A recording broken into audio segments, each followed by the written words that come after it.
Hello, everyone, and welcome to another Spiritist Conversations, a show where we sit down with friends to talk about the world through a Spiritist lens in an informal, unscripted, and unplugged way.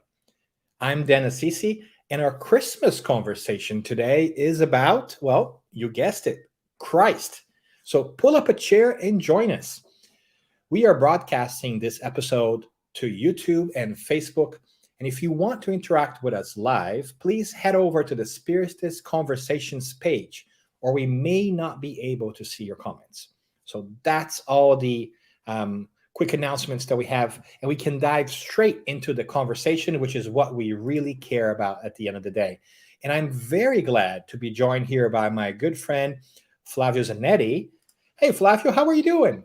Doing fantastic, Dan. How are you? Good, good. I hear that you're having some computer problems today. Tell me about that. Yeah. My computer decided to run some upgrades right 5 minutes before we scheduled this get together. So go figure. I'm connecting live from my cell phone today instead. Merry Christmas. That's my Christmas gift for today.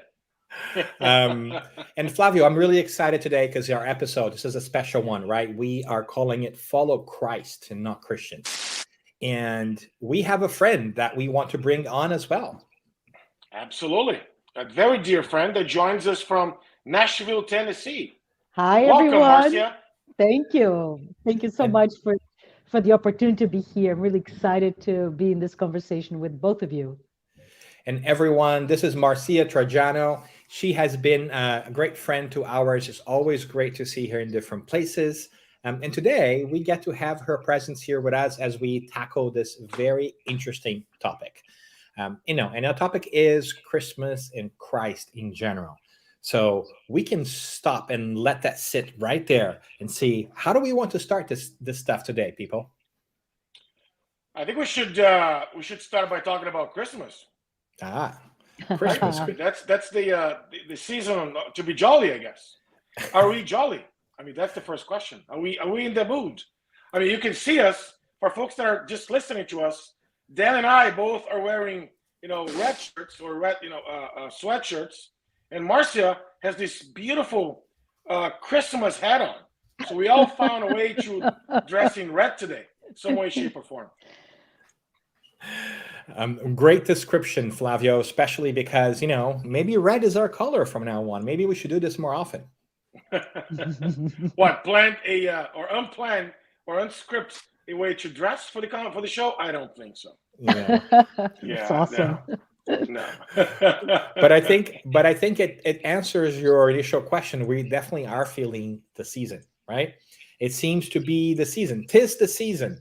But the season for what, people? What is Christmas all about? I think that maybe that's a great conversation starter for us there, because we all have this image of what Christmas is or should be.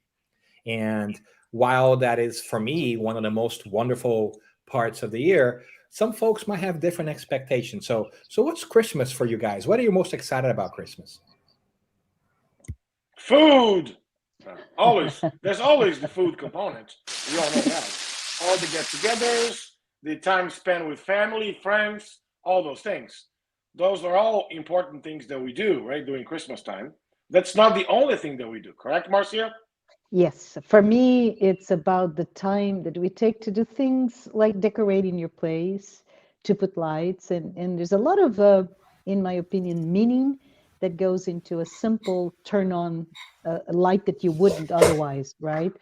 But in the simple step, the simple pausing everything to make your home inward, we get to create that sense in my heart. This is at least how I see it.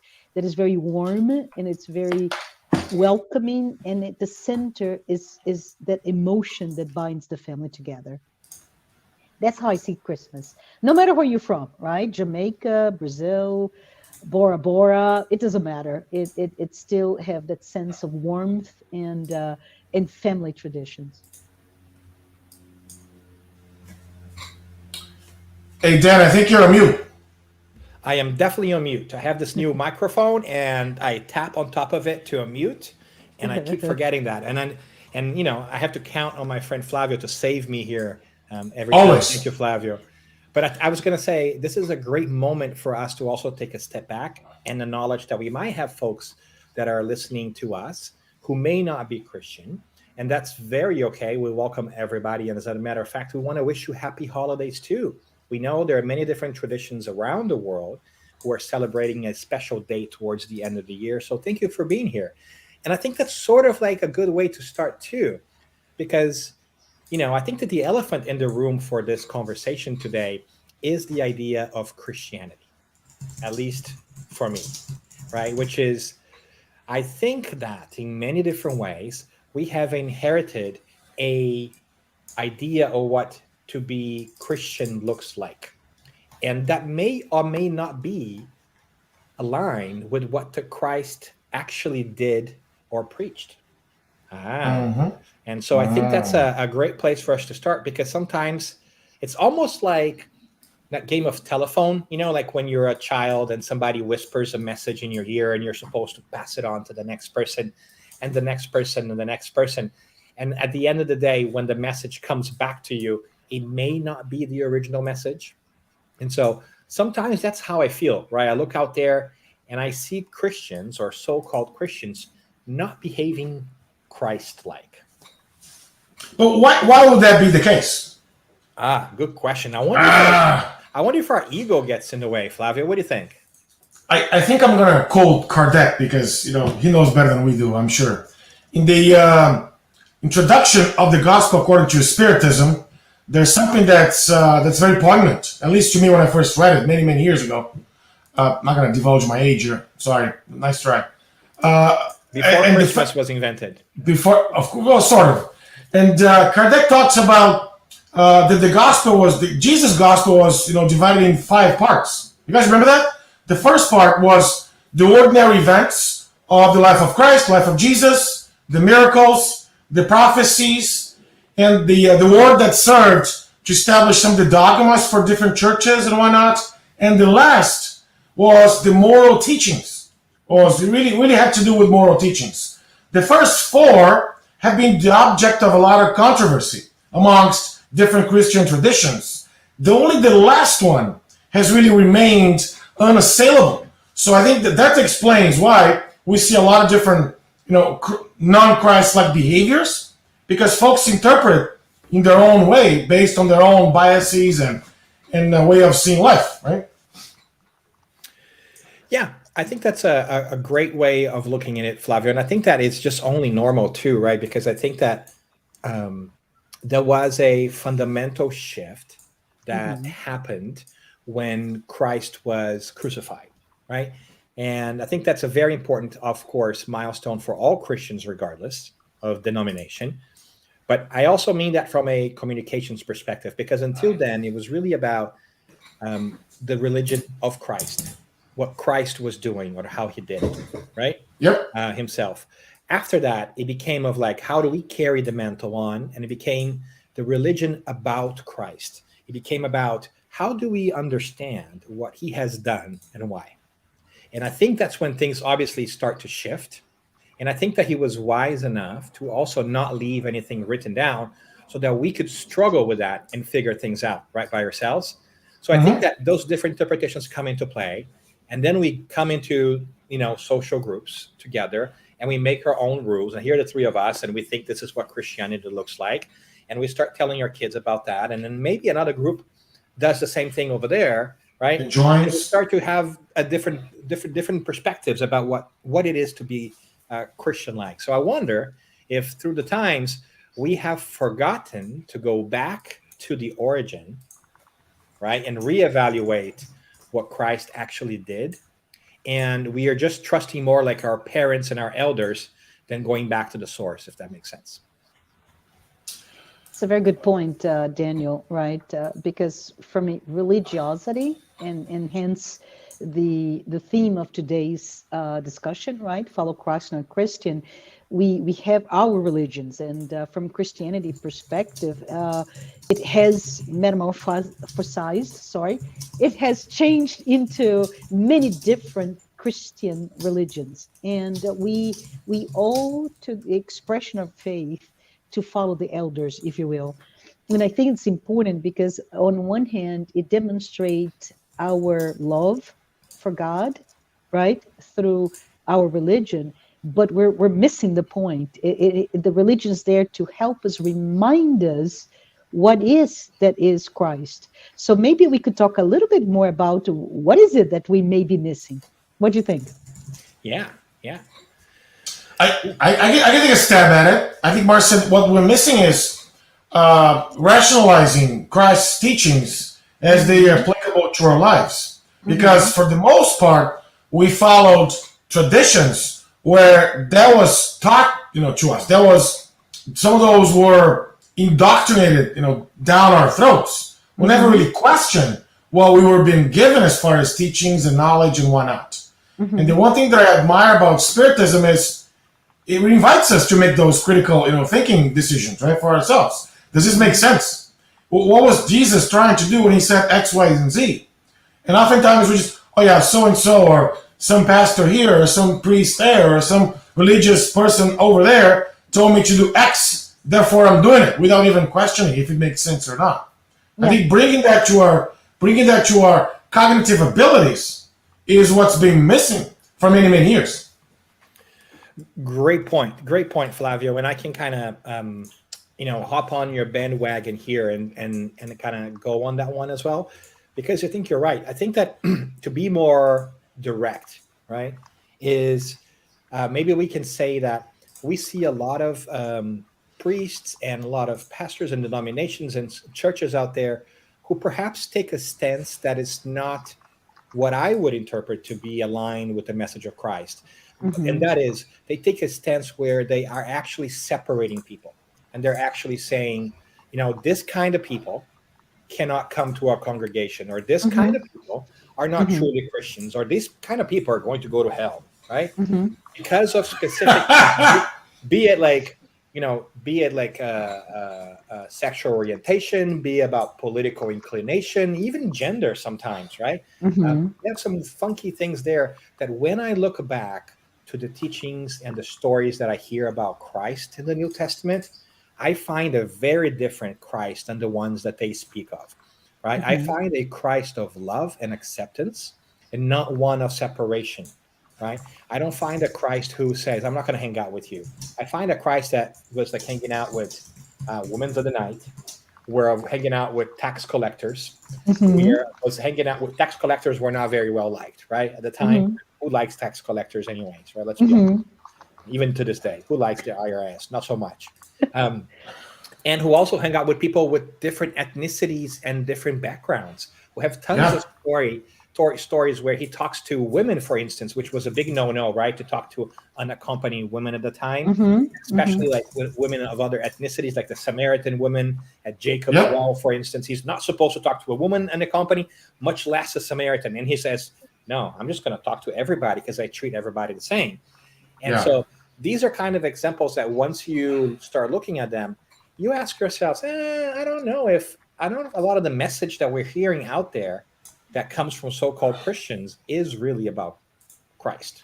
Can I say something else here? Then I know as you're talking about this well rounded view of Christ, right? And he exemplified in the culture of the time, going against certain behaviors, accepted behaviors, such as talking to the unaccompanied women, the Samaritan woman. But I think it's important for us to understand, on one hand, he demonstrated a very revolutionary viewpoint of behavior, which is the true behavior that extrapolates any culture, any time, right? It's timeless, it's boundless, it's limitless with what he said. But the other thing is the most revolutionary message that Christ gave to us, indeed, was that to love your enemy, right? And when you love your enemy, up until then, no other religion has ever written down or spoke about that. So I think it's really amazing, because for you to love your enemy, you have to forego of judgment. And if you forego of judgment, then you no longer can cast aside be it individuals from different sexual orientation, political party, as you mentioned, right? Or whatever that may be. So I think that in itself is the most universal message of Jesus Christ, which is the message of love, So, unconditionally. what I'm hearing from the both of you is that Jesus was revolutionary. He was at the forefront of the transformation of our world back then. He was a progressive thinker. But how come so many traditions that follow Christ are the right opposite of that? What was lost halfway through the way? Great question, Flavio. You're in a questioning mood today. I can tell. Always. I think that I'm you're all. using questions today to deflect speaking. I like that technique too. I like that. No, I have no problem speaking, as you know for sure by now. But I'm just. It's important to think about one Jesus as we all study the gospel, Jesus' life, right, and so forth. It's one thing to look at Jesus, what he preached when he was amongst us, and see how Jesus is perceived 2,000 years ago, and those two sometimes don't match. What was lost in translation, maybe? I think it's the area that I would love for us to delve into. Mm-hmm. Yeah, I think you're right, and I think that he has to go back to that shift and responsibility to us, right? I think that what was lost is that we were unable to keep our eyes on the prize and go back to the origin.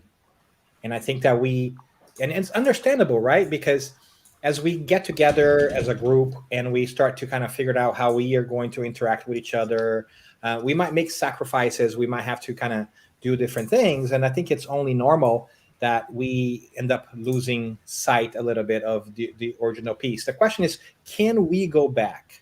Can we go back? Because are we putting our own identity of our group above the message, right?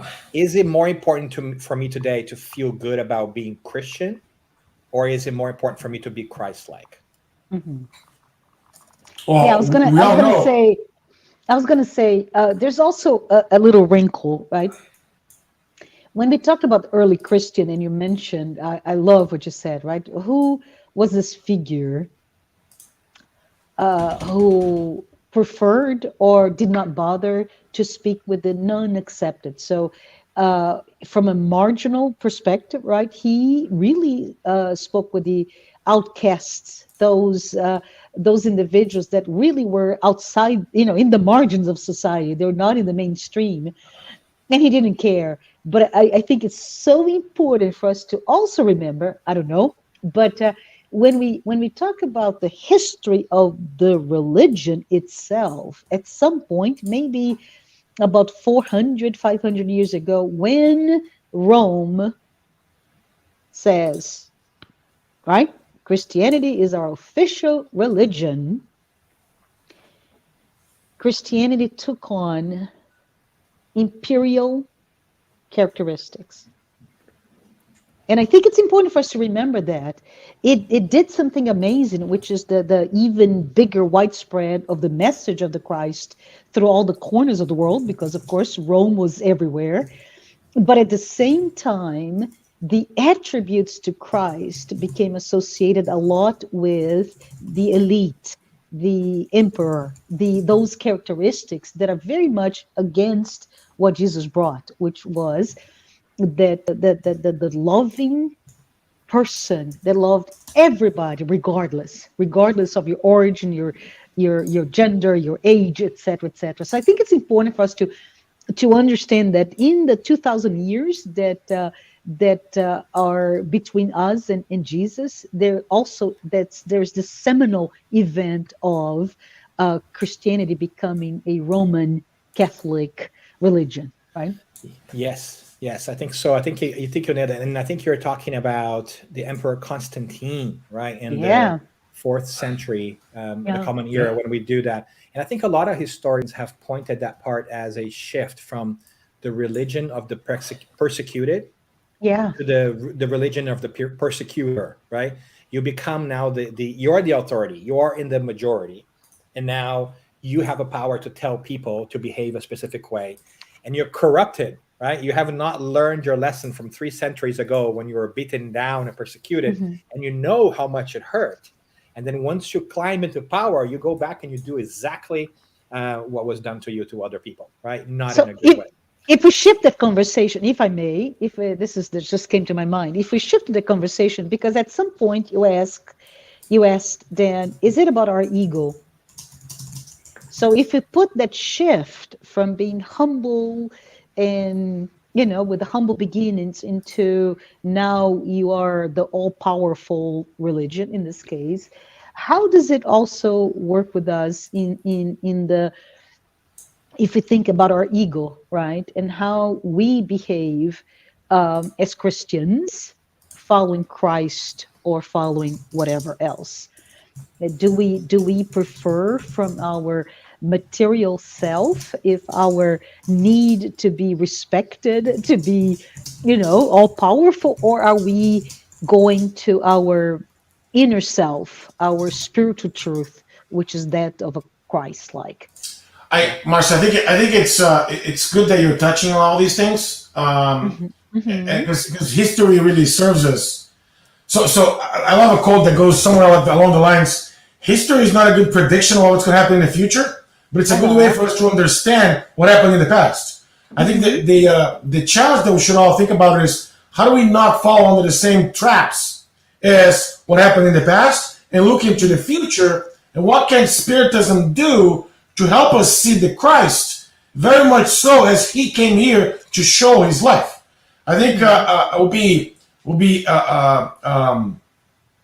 impossible to do that if you don't look into, for example, the Sermon of the Mount, where, I mean, a lot of what his teachings were based in the Sermon of the Mount. Even so that Gandhi once said that if all the religious books got lost and we only had the Sermon of the Mount, humanity was safe, because we could trace back from the Sermon of the Mount.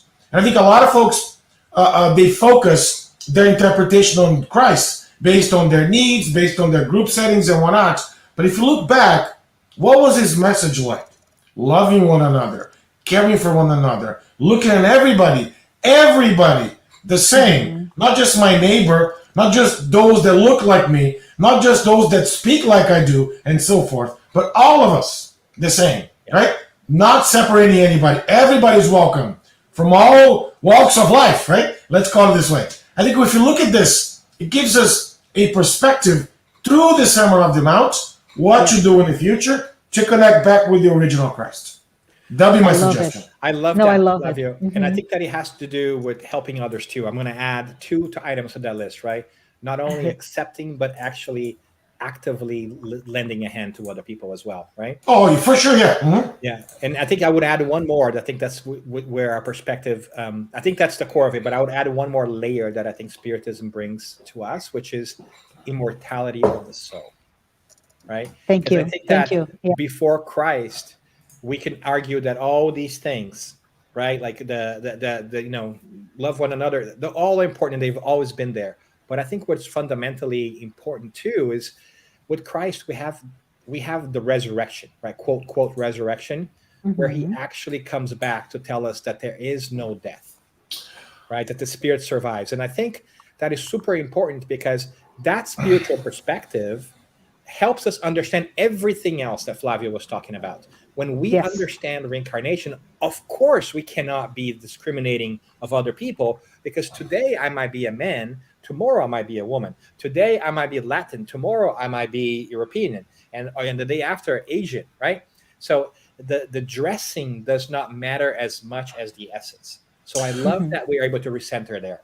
So good thing that you mentioned this, Dan, because if it was not for that Sunday that Jesus came back to show himself, or to prove to those non-believers the life went on. Imagine if I were to tell you, oh, you do all these things, and your end's going to suffer like crazy. We're going to beat you. We're going to crucify you. Would you follow such thing? Probably not. It doesn't make tons of sense, right? It makes zero sense. Yeah. It's like, believe me, like, you got to be good, because just believe me on that one, right? Just believe me on that one. Just because I said, right? I think that the Christ piece shifts that and say, don't just do stuff because I told you, let me show you, right? And he's about showing all the time. So he even shows us that death is not the end of us, because he does the resurrection piece, right? Big Mm-hmm. deal. But he also tells us that everything that he has done, we too can do. Mm-hmm. And I think that's a major connection point, an inflection point that is hard for us sometimes to kind of internalize, because he seems so elevated, so apart from who we are, that we think that he is in a special category, like he was always that way, right? And Yeah. of course, he is in a special category. Make no mistake about that, right? But it says that we can get to that point eventually. It's going to take a very long time, but we And I can think that's, make that effort. sorry to interrupt. And this is to me the most amazing message. I talked about that one of loving, right? Loving your enemy, but also the fact that we're not perfect, right? None of us, but Speak for we're yourself, able. Marcia. But Clearly, she did not get the memo then. Clearly, she did not get her memo. Invitation memo. but we're able to get to that point one time, and that goes again, of course, with the message of the immortality of our souls. So I think this is, it's just such a sense of comfort that me, when I look at myself and I look at all the things that I'm not good yet, that I resent on myself, it's okay. Let's be loving of the enemy, including the enemy inside of me, right? So, Because the message is of love. Go ahead. yeah, what strikes me from your comment, Marcia, is we're not perfect. None of us are, as you alluded to. Even though I may not believe everything, I'm just kidding. We're not perfect. But even those that are transmitting Christ's message are not perfect either. Those Correct. that are at religious, standings, and sometimes when we talk about Jesus and the gospel, none of us, right? None of us are perfect. Great But point. when we look at that, it's really important to differentiate Christ's message with Joe Blow's message, with Maria's soul message, because that's not the Yeah. same message. That's Yeah. Flavio's interpretation of the message. That's Marcia's interpretation of the message, right? That's the so and so's interpretation of the message. When you look at that, it helps us to see things in a much broader perspective. At least for me, it does. I'm not sure for you guys, but it Yeah. helps us to see things in a much broader perspective. I love Yeah. that, Flavio. I think you're driving home a good point, right? We have to Hmm. separate the messenger and the From the message, Yes. message. right? Yeah. Because the message is what matters, but sometimes we lose track because we're just seeing the messenger, right? So while there may be congregations or denominations out there, which you could argue are perhaps not exactly following the exact footsteps of Christ, right? It doesn't it doesn't help the message, but that's not the message, right? Hmm. So that's the exception. We got to go back to the message, and I think that's the really hard question that maybe we want to helicopter into this Christmas is, are we going back to the message? Are we spending time to go back? Actually, the question, maybe the sub question, is how do you know of the Christ? How does your knowledge of what the Christ is or has done comes to you? Does it come through somebody else? Did you read it Hmm. for yourself? Have you had time to think about it, or are you just accepting that from somebody else? I think that might be more of a central question for us Yeah. to reflect during this Christmas period. I think it's threefold, right? Like as we learn at school, right? We Hmm. learn in our family settings, and you learn from our churches, from our traditions, from our congregations, right? Those are the three places that we learn, about Christ. Some more than the others, right? But that's pretty much how we learn from it. And then if the message that we know was given to us based on somebody else's interpretation of the crisis message, right? It's what is it, the elephant game, when the elephants, I mean the little ant, right, it ends up becoming a big elephant. So the message gets misrepresented throughout the years and throughout history and context Hmm. and cultures. Yes. Yeah, for sure. For sure. And I think the question is, how do we keep the message fresh? I'm going to go back to my point before. I think it is through the Sermon of the Mount. it is still there. I mean, knowing what Jesus, and for those who are following us, the Sermon on the Mount is found in Matthew chapter 5 all the way up to chapter 7, where Jesus really, I mean, you may have seen, right, the Sermon on the Mount, some bits and pieces of that, the Beatitudes that Jesus shared with us, the our Holy Father, right, the prayer. I mean, there's a lot of things that are there that we know bits and pieces, but if really, I think to me, that's the foundation or the platform for Christ's teachings, as Emmanuel says. Yeah, and I think that there's tons of unpacking that we could do there, right, about the Sermon on the Mount in general. I think there's beautiful messages there, and I think you might recall the poetic nature of it too. Blessed are those, right? So there's a really beautiful poetic piece that touches us. But I want to say that the most beautiful Sermon on the Mount is his entire passage with us, is his existence, right? Yes. Because he's the for sure. interpretation of all that. So I want to make that connection too, because we were talking about here earlier about all the history, and I think you brought in a good point, Flavio, about the future. Is all right. So how does that change us? Like, what does that change how we do and behave? Because ultimately, that's what matters, right? What is it that we're doing if we want to bear that name of Christian, right? Which I think is something that Luke came up with after the fact. How do we honor that? So to be a Christian may not be to be part of a denomination and act like the group of people that you know on your church. Although that's really great to be in community. Make no mistake, right? We're not calling denominations or church a bad thing. Quite the opposite. I think it's a great thing. But I'm saying, like, we have the responsibility to think bigger and ask, am I following Christ or am I following a group of people first? Like, what's more important? And I think that's a difficult question of our times, because there's a lot of power and beauty in being part of a community, but that might not make sense if that community is not exactly doing what you think is most important.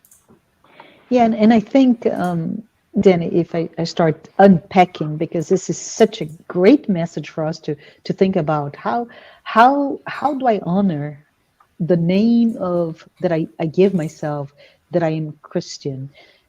How can I be Christ-like? And there's so many different aspects of how to do that. And one of them, I love it, Flavio, is to study Christ, study his life, his teachings. But most importantly is to, this is my thought process here, is to be forgiving of yourself, right?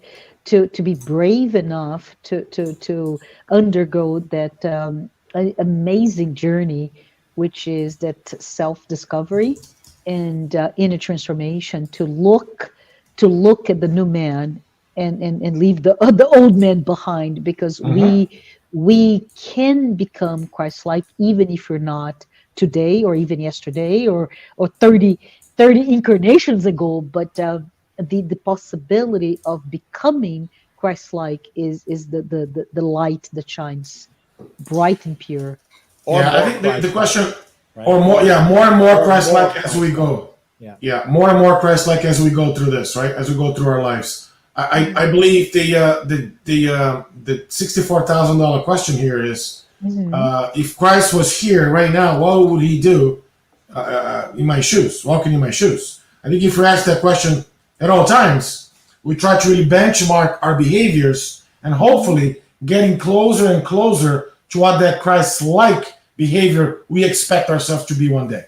I think having that mindset, or that the journey or the light at the end of the tunnel that we want to position ourselves at, and building the milestones to get there, I think that's the recipe, folks. At least for me, right? My mind works in a Cartesian logical ways, right? If I can't throw a lot of things ahead of me, I have to have a path to get there. Otherwise, I get lost, right? No, I love that. And I think that part of it is also about thinking what our understand, because at the center of that lens is what you understand the Christ to be. Correct. Right? So that how you're going to behave in many different ways is going to depend on how you understand the Christ to be. So I love that Flavio brought that up, because I think it's time for us to ask ourselves, what is it the Christ that we understand? Like, what is it to be like Christ?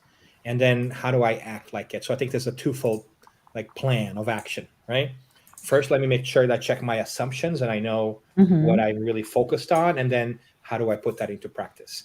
And I think that the most fundamental lesson that I take away from the Christ, if I were to simplify his message, which is hard, right? But I think Marcia has already done it. It's love, right? But if I were to add the layer that I'm missing the most in my life, or I feel like historically we have missed the most, is that spiritual component that he had always thought when he was here on earth about spirituality in general. He was always thinking about the immortal spirit. He was always speaking to the immortal spirit. So he was not just worried about your decision here and now. Yes, that too. But he was worried about teaching us that we go beyond the physical.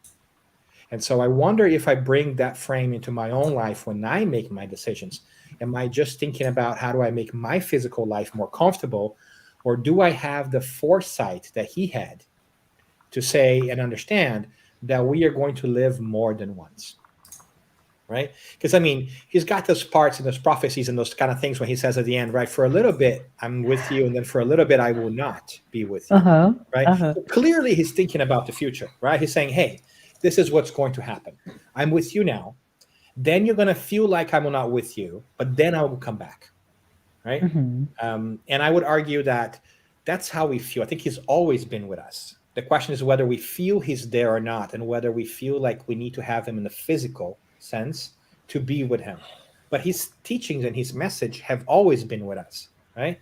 And so I think it's a great way that you framed that for us, Flavio. Like, what is it that we believe in, and how do we put it into practice? I remember many, many years ago when I was teaching youth kids, or teenagers, I should say, and we were talking about how do we get closer and closer to God. I mean, to Jesus' behaviors, right? And one of the very smarty pants student of ours back then said, well, maybe we could be more this and follow God and this. And so what I'm going to do is, my plan is every week I'm going to work on something. So maybe first week I'm going to work on patience. Second week I'm going to work on knowledge. And he laid out, he planned his plan. Every single week he was going to work on something to be better at that something. And I found very ingenious, because you can't work on everything all the time, but there are some things you can focus on. So if there are some cues that maybe I need to forgive more, or maybe I need to be more patient, right? Maybe I need to spread more kindness. Maybe I need to have, practice more charity, right? Or whatever it is that we feel we lack, let's put a plan in place with our own lives and build momentum to address those. And I mean, that, teenager 20-something years ago taught me a very valuable lesson, because I still hold it truth to my days. I'd love to say something. I'd love to say something. Yeah. Was this guy called Benjamin? Because I know, that's what I'm saying. Because no, we're not talking about the 13 virtues. Yeah, no. I'm not that old. I'm not that old. Come on, I'm not that old. But Ben Franklin did exactly that. Yeah, the 13 virtues, yeah. Right? For anyone who has not read about it, it's ingenious, because it's self-prescripted. He did not say, I will work on those 13. There are how many? 52 weeks in a year, right? So he divided 4 times, and he would do it 1, 2, 3, 4, 5, and repeat them. Yeah. But what was so interesting is when asked, so are you good, Ben? In his deathbed, and he says, no, but a much better person because of it. I did not master any of those 13 qualities that he was trying to achieve. And I think this is it. It's very simple. How can we look at ourselves and choose? I don't know. For me today, maybe to I don't know. Let's say I will be more disciplined, or I may be more caring, more generous, whatever that may be. And let's look into my own way to see my own measurement, right? It's calibrated against my own life, my own self-reflection, and we can be such better people and follow those those beatitudes or the teachings that Christ left with us. Yeah. And I love that because I think that more important, well, it's not as, maybe what I'm trying to say is maybe it's not as important how you do it, but Uh-huh. that you do it, right? Correct. Whatever Thanks. plan that you do, maybe Benjamin Franklin's 13 virtues are for you. Maybe they're not. Doesn't matter. But whatever it is, like we've got to find a way of working on things that we think are important to us. Speaking of being important, I think you mentioned something that we're going to do today as we have this new tradition for our conversations. And I think it's about time so we can really shift our gears a little bit towards that then. What do you say? Ah, sounds good. Sounds good. We've done this before, but maybe it's rapid fire round where we get to ask really rapid fire questions of you, and get to learn more about you guys. Are you guys ready? So Go for it. before we get there, I want to comment on Dan's graphic designs, amazing hashtag not so amazing skills that he put something called rapid fire something on the screen that looked very cheesy, but we are going to do some rapid fire Q&As, I guess. Look at this. There you go. Oh, There we go. All Jesus. right. So this is the moment where we take a break, right, from our long discussions and go a little bit shorter. So rapid fire. So what Christmas tradition do you enjoy the most? Flavio. Setting up the Christmas tree with the kids. It's amazing. I did that with my parents growing up. I think it still is it's a great tradition. It's a great time to spend with family and put the Christmas tree, the lights, and the whole shebang, right, of things. I love it. How about you, Marcia? For me, and I'm the dinosaur in the room, I believe. I love writing Christmas cards. Speaking of which, I got a Christmas card today, Marcia. Thank you. That is so I can awesome. vouch for that. Yes, that's true. She still writes Christmas cards. And Marcia Randy, yeah. Thank you for that. thank you. And for me, it's where you pour all your love in the act of, and it may not be the most eloquent or the most beautiful, but that time that you set every year to think of the person and wish well, to me, it's absolutely my favorite time. I love that. What about you, Dan? What's your tradition? I love the Christmas tree too, Flavio. But since you said that, I think I'm going to go ahead and shift it to listening to Christmas music everywhere. Really? That's so Yeah, cheesy. I know it's very cheesy, Oh my but I do God. like cheese. And I think it's nice because it kind of gets me in the mood, right? And just kind of thinking about this. But and I also think that doing that in a little bit of a cold weather piece is nice, right? Just I think it kind of draws you into reflection. So, all right. So since we are talking about Christmas trees, what's special about your Christmas tree, Flavio? Nothing really special. It's a regular Christmas tree with a bunch of lights and a bunch of decorations. Mm-hmm. Nothing really special about the tree. I think what's special is getting the tree set up. It's the process, the journey, not so much the destination. To be honest, even though if my wife is listening to this, I'm sorry, honey. I'm nothing against the tree. It's still a very beautiful tree, very colorful. Lights are blinking. I love it. But it's the whole time we spend together. It's building with the kiddos. It's hey, what about this? What about that? Getting the letters, climb up. I think the whole the journey to get the final product done. Yeah. I think that's what matters. And by the way, that's the same with happiness, right? I mean, happiness is not a destination; it's a journey. Yeah, and shout out to Flavio's wife, who, by the way, is named Flavia. They are very original over there in that family, Flavio and Flavia. But the thing about Flavia that's absolutely amazing, she is a master of arts and crafts. So I Awesome. imagine that Flavio's, Christmas tree must be like a beautiful Christmas tree if it was done by Flavia. You are 100% correct. It was done mostly by her. I'm only the one putting things from her commands. You're spot on, then. And Marcia, how about you? Any fun details about your Christmas tree? Well, then what I've done in the past, I don't know, since the kids are grown, so the past decade or so, I've asked that they themselves make a Christmas decoration for me, and seeing slowly being built this beauty. There's no nothing. There's no limit to size or material or anything, but it's just those ornaments that go into a tree are very, very special to me. I Wow. love that. And I have something similar, and that's my favorite part too. I'm going to marry what Flavio and Marcia said. So, what we have in our family is a tradition of getting Christmas ornaments throughout the year for whatever it is that we've done together, right? And so, if we travel somewhere, we get an ornament from the place that we travel to. And our process of putting the tree together is bringing all these ornaments from these past years and putting them one at a Memories. time and remembering where we were together. And it's just such a lovely moment for us. So I'm 100% on board with Flavio's comment about the process, right? Just spending the time in making those memories. So in many different ways, our Christmas tree is a memory tree, right? Love For it. all those Love wonderful it. moments. Yeah. Hmm. All right. Ready for some true and false questions? We'll do two of them. Sure. Okay. The tradition here, true or false, the tradition of leaving Santa a little snack to help him in his journey started in the US. True or false? I I don't like know. milk and cookies, Yeah. right?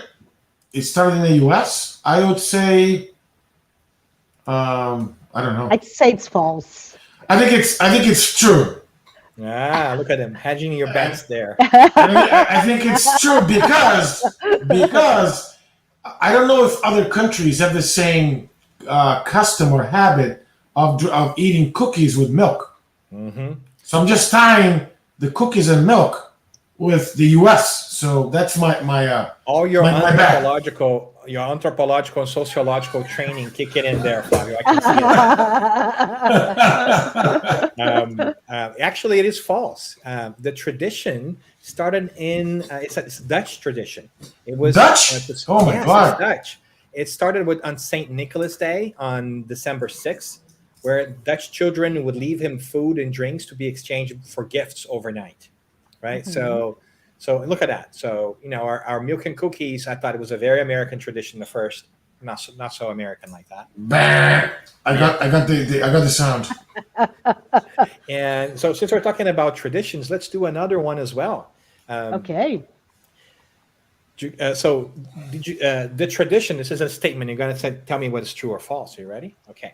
Let's The go. tradition of hanging Christmas stockings started by accident.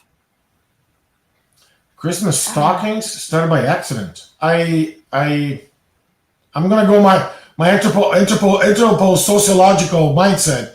Probably yes, because women were putting their stockings to dry in front of the fireplace, and then they just left there, and then eventually Santa just left some gifts inside of them. Maybe I would say yes. It was by And accident.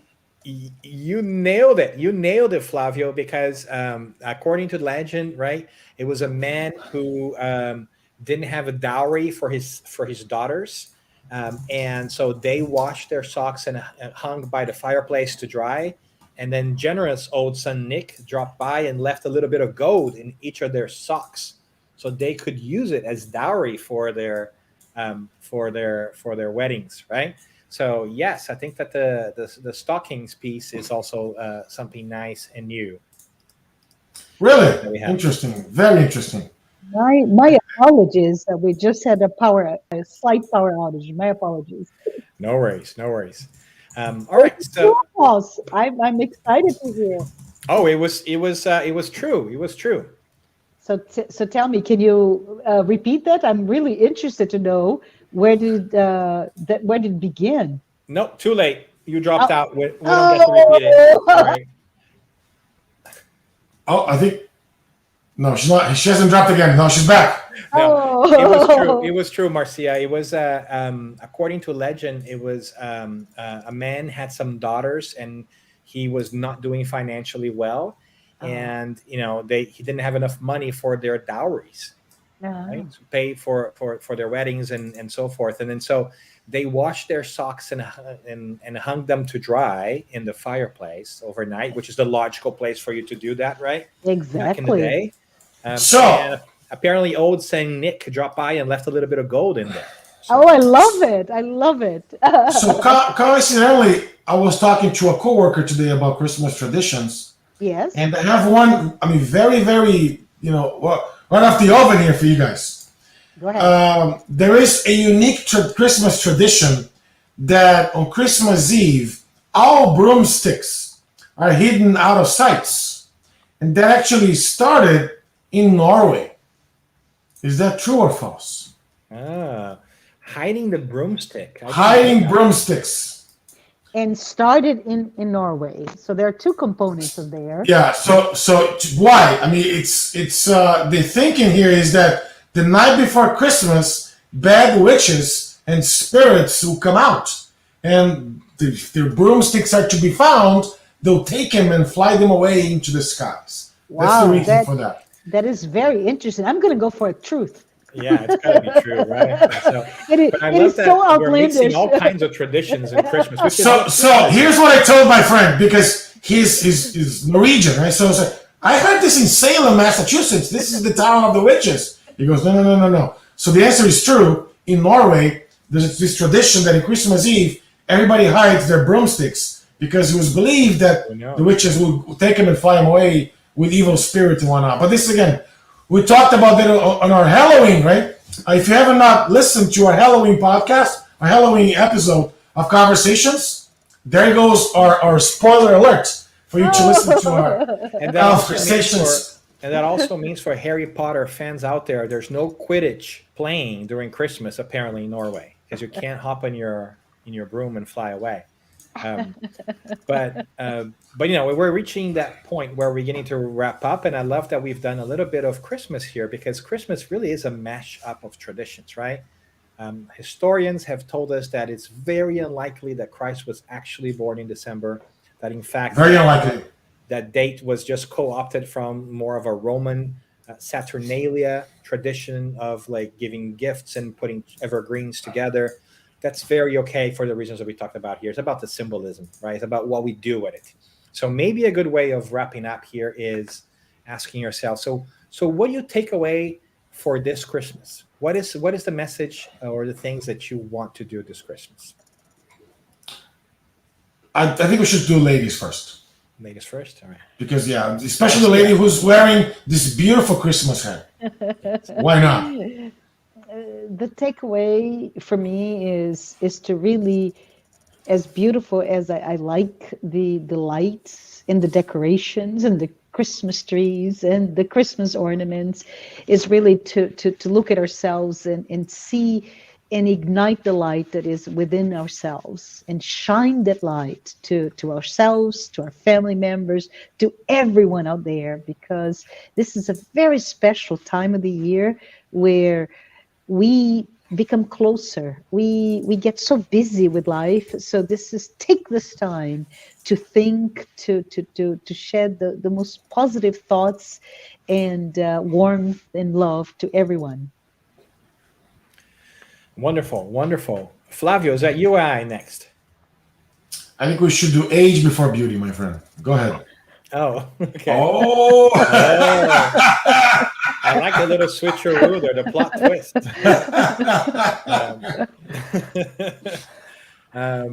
I think that my biggest takeaway from today and for Christmas in general is to going back to the idea of Christ.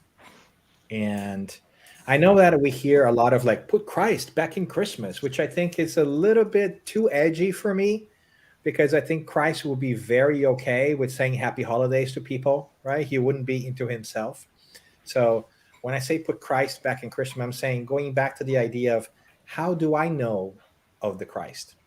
And what is it that I have learned about his passage here with us that I can apply to my life? What does it mean to be more Christmas-like or Christ-like, right? And how do I put that into play? So I think that's the message that I take away. And I want to be on brand here by following our topic, right? Like follow Christ, not Christians. I think the idea is to go back to the origin. It's very okay to call yourself Christian, very okay to be part of a church or denomination, but let's also go back to the original message and check on understanding, or what is it we think that is. Love it. Because I think it also, it resonates with what I was thinking to say as well, which is to bring ourselves closer and closer to Christ, to be more Christ-like, to always ask the question, what would Christ do if he were in my shoes right now?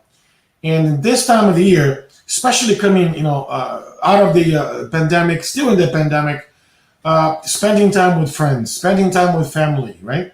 I think this to me is the best present that we can all, ask for. And if we are to give presents, let's give presents, but let's not forget to be present to people's lives. I think that to me is the two big messages that I look forward to, doing and really practicing more through the Christmas season. Great. Thank you, Flavio. That is absolutely great. Hey, Dan, before we wrap, I do have a question for you, if I may. What do you I heard over the grapevine that your book is now available in a different format. Can you talk to us about that? Thank you for asking that, kind sir. I am very happy to share that a little bit earlier, a couple of weeks ago, we have released the audiobook version of Our Road to Damascus, which is available in all major platforms. Congratulations. And if you're looking for a stocking stuffer, you can download it today. You can do it in audio, digital, or buy a paper copy. Although I'm sure the paper copy is not going to reach you. But it's really a different take on the personal transformation of Paul of Tarsus, right? Of St. Paul, so to speak, and do it in a way that is not as religion-y. It's more about the person. So thank you for bringing that up. And I hope that you guys enjoy, and you can shamelessly check it out at danassisi.com. Oh, that's awesome. And for those of you who have not read the book, it's an amazing book that talks about, Paul's journey and how we can really mirror his journey to our own selves. Again, congrats, Dan, on the great work there. I haven't really heard the audiobook yet, but whose voice is in there, Dan? Oh, yes. It is narrated by the author. So you get to take me on your commute if you want to. Oh, it's like my having me God. in your living room, which might not be a good thing. But anyway, go for it. Congratulations, Dan. And thank you, Flavio, for reminding us of this amazing new milestones for the book.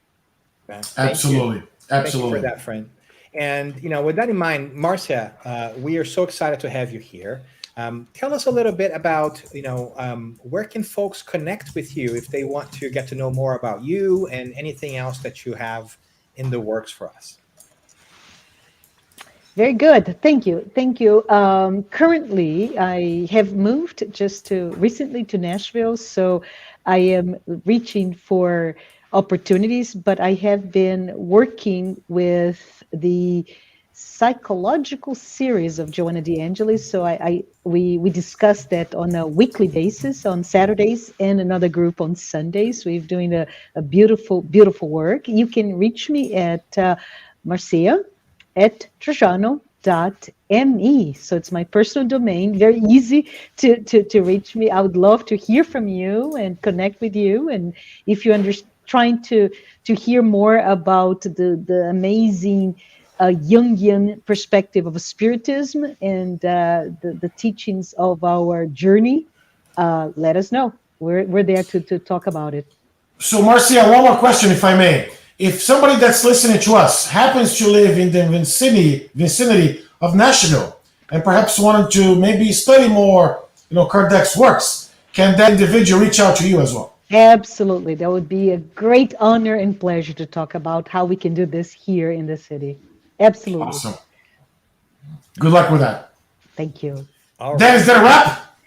That's a wrap, my friends. We just want to remind all our friends out there that we really appreciate you, and we hope that you have a wonderful Christmas and holidays in general. We want to say thank you for watching or listening to Spiritist Conversations, which is a production of the Spiritist Institute. And if you enjoy today's conversations, please share it with a friend and like us on social media too. It helps get the word out. And to revisit past episodes, head on over to YouTube for video or your favorite podcast platform for audio. We do both. And of course, you can also find us at our website, spiritistconversations.org.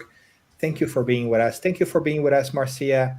Thank It's you. great to have you. And Flavio, always great to see you, my friend. Likewise, folks. Thank you so much. Have a great one. Have a great one.